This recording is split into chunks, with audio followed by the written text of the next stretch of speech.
Assalamualaikum warahmatullahi wabarakatuh.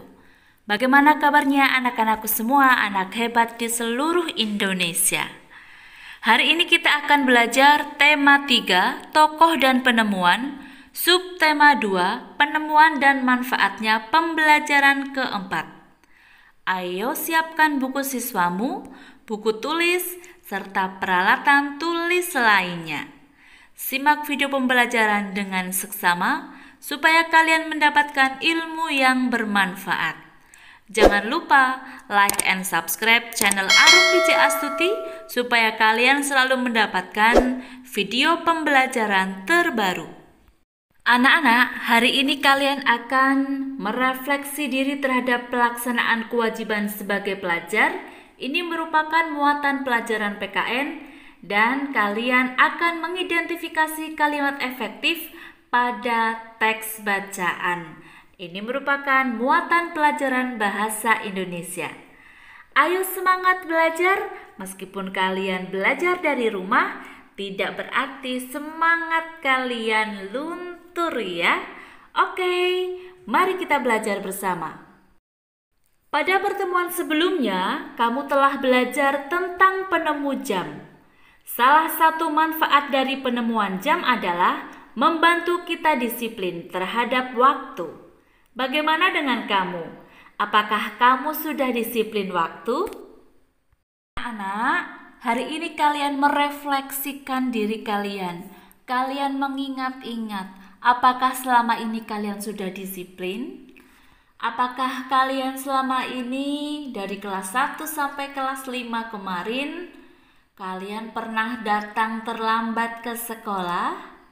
Nah, berikut adalah gambaran ketika seorang pelajar terlambat ke sekolah. Terlambat datang ke sekolah. Pada hari Selasa, aku pergi ke sekolah diantar ayah. Namun, ayah ternyata harus mengisi bensin terlebih dahulu. Antrean kendaraan di SPBU sangat panjang. Kami harus mengantre cukup lama sehingga aku terlambat datang ke sekolah. Saat datang terlambat, aku merugikan diri sendiri. Agar segera sampai ke kelas, aku berlari dari gerbang sekolah.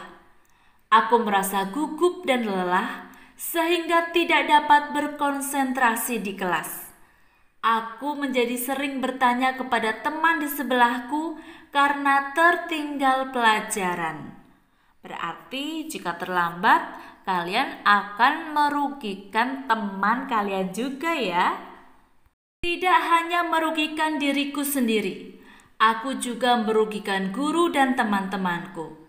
Ketika datang terlambat, aku membuat pelajaran yang telah dimulai terjeda. Aku telah mengambil hak temanku untuk belajar dengan nyaman. Aku telah mengambil hak guruku untuk mengajar dengan nyaman.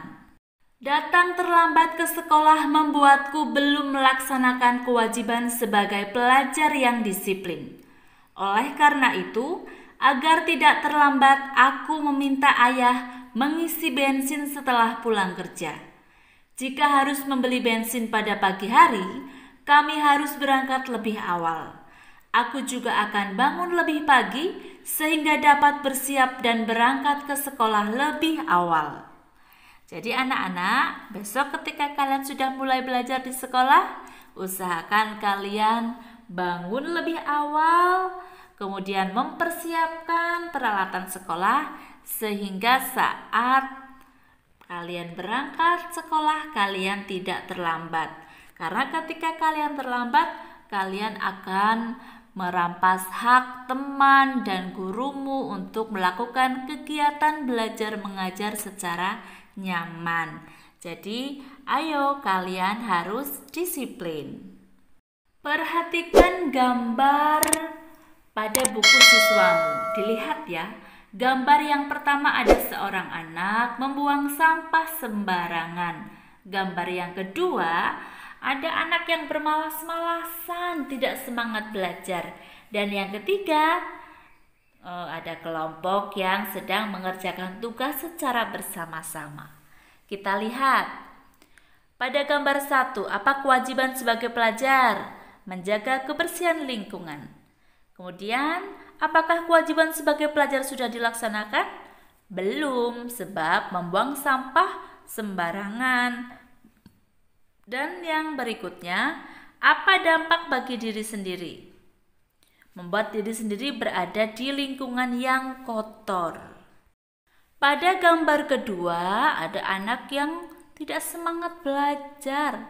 Kepalanya ditaruh di meja, ya. Kepalanya bersender di meja, berarti dia tidak semangat belajar. Apa sih kewajiban sebagai pelajar? Belajar dengan rajin. Apakah kewajiban sebagai pelajar sudah dilaksanakan? Belum, sebab anak tidak semangat dalam belajar. Apa dampak bagi diri sendiri? Ketika tidak semangat belajar, maka kurang memahami pelajaran karena tidak mau belajar. Sedangkan pada gambar nomor 3, kewajiban sebagai pelajar adalah mengerjakan tugas kelompok dengan baik.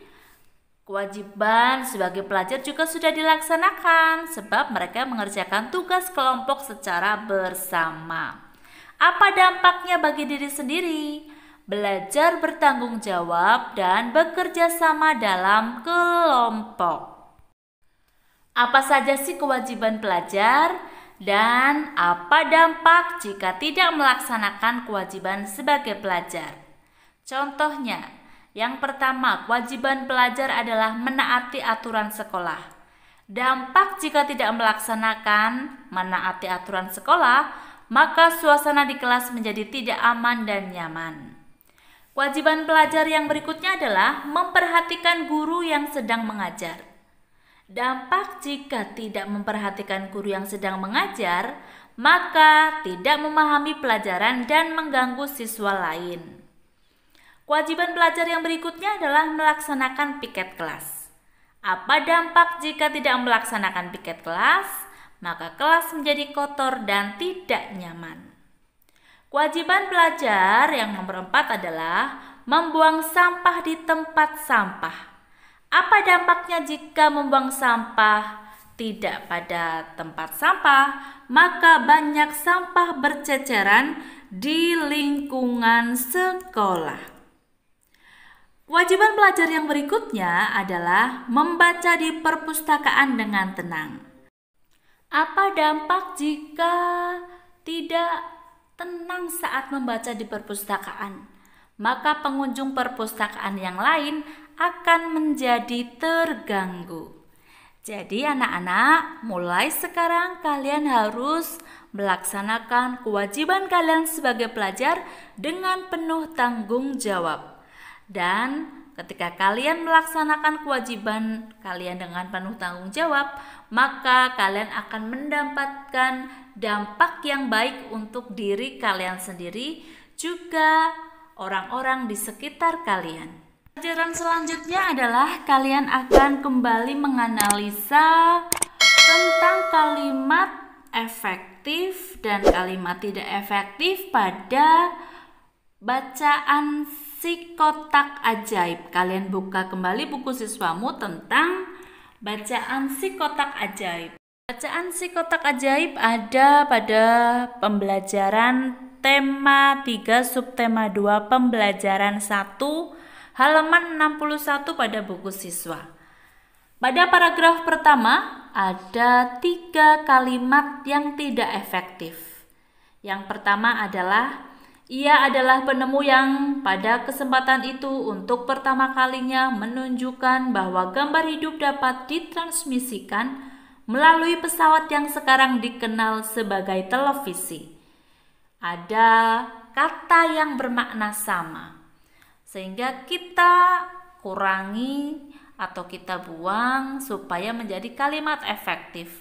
Menjadi, ia adalah penemu yang pada kesempatan itu menunjukkan bahwa gambar hidup dapat ditransmisikan melalui pesawat yang sekarang dikenal sebagai televisi.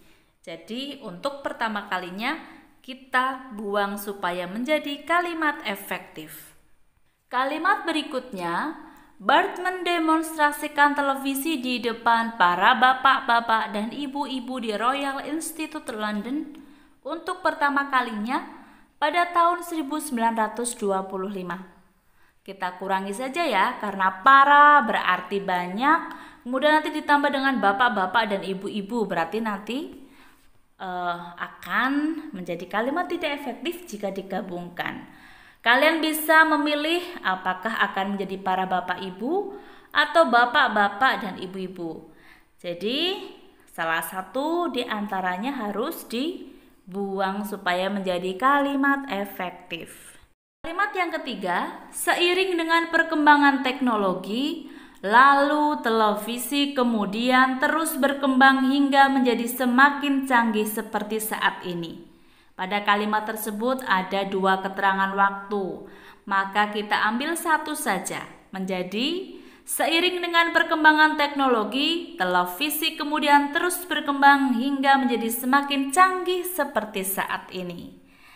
Nah, seperti itu ya anak-anak, kalian harus kembali mengingat apa saja ciri-ciri kalimat efektif supaya kalian bisa menganalisa kemudian membetulkan jika ada kalimat yang tidak efektif. Oke, demikian tadi pembelajaran kita pada hari ini. Kita sudah selesai belajar tema 3, subtema 2, pembelajaran 4. Semoga kalian mendapatkan ilmu yang bermanfaat. Jangan lupa kalian selalu melaksanakan kewajiban dengan penuh tanggung jawab di lingkungan rumah, masyarakat, sekolah, bahkan ketika kalian berbangsa dan negara. Terima kasih.